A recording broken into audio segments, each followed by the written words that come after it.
l'exotisme de l'océan Indien au jardin de Midi-Pyrénées, nous nous arrêtons aujourd'hui au château de Larocque-Toirac. Accroché au flanc d'une haute falaise, il domine le village et la vallée du Lot, un site qui se mérite. Heureusement que Pascal Michel et Paul-Étienne Zahn sont adeptes de l'escalade. Yves s'adonne régulièrement à un exercice qui peut s'avérer périlleux, le jardinage en milieu hostile. Là ça pique.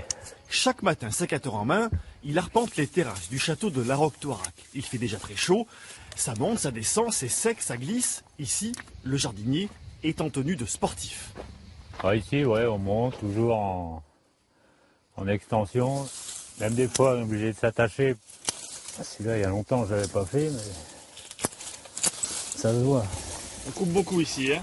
Ouais, c'est surtout pour éviter qu'on se laisse envahir. Quelques terrasses plus haut, Pierre Wagner, le châtelain, joue également du sécateur. Faut pas se piquer. Moi, je suis à droite, je fais ça tous les jours. Monsieur Wagner a toujours connu ce château. Sa famille le possède depuis 1923. Accroché à la falaise, l'imposante forteresse du XIIe siècle domine la vallée du Lot. Tout autour, un immense domaine. D'abord, il y a des grottes occupées dès la préhistoire. Aujourd'hui, celle-ci est un mini jardin exotique. Voilà, vous avez des agaves. Là, un phénix qui commence à être important. Puis bon, l'hiver, plus ou moins, ils sont toujours un peu alimentés. Parce que comme il y a plus ou moins des sources un peu qui coulent. Alors je monte. Avec le maître des lieux, nous partons à la découverte des jardins de Larocque-Toirac. Ici, le palmier est roi depuis plus d'un siècle. À la fin du 19e, quand les seigneurs sont partis, ils avaient reçu des Chinois. Et ces Chinois ont amené tout un tas de plantes exotiques, dont des palmiers de Chine. Continuons notre périple.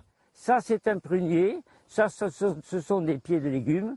Et ça, Monsieur Wagner est infatigable. À l'entrée d'une grotte, il tient à nous présenter une curiosité, un monument historique. C'est un lierre, au moins 400 ou 500 ans. Alors il fait à peu près 400 mètres carrés. C'est pratiquement lui qui a l'air de tenir le rocher. Vous voyez le travail? C'est un seul pied. Hein. Vous voyez, c'est pas une blague. Direction le labyrinthe, un chemin tracé par les paysans au Moyen-Âge qui permettait de passer d'une culture à l'autre. Ah ben vous voyez, on a aidé les touristes quand même. Voilà. Chemin faisant, nous rencontrons des néfliers, des cerisiers, des cèdres dorés, des houx, des cactus, des yuccas et toutes sortes de variétés hétéroclites.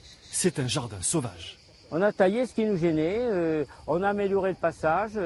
Généralement, on a planté sur les terrasses. Mais dans les parties qui étaient uniquement en culture libre, si vous voulez, on a laissé les choses.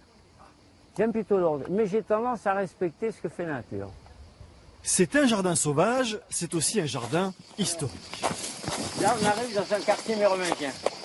Ici, chaque pierre, chaque muret, chaque escalier raconte des siècles d'histoire. Tout ce qui est construit est du premier millénaire, c'est-à-dire les 500 premières années de notre ère. Moi, je suis arrivé en 35. Et quand je suis arrivé en 35, c'était comme ça, si vous voulez. Alors ça, c'est un escalier qui a à peu près au moins 2000 ans, je vous signale. Alors regardez le spectacle. Exceptionnel.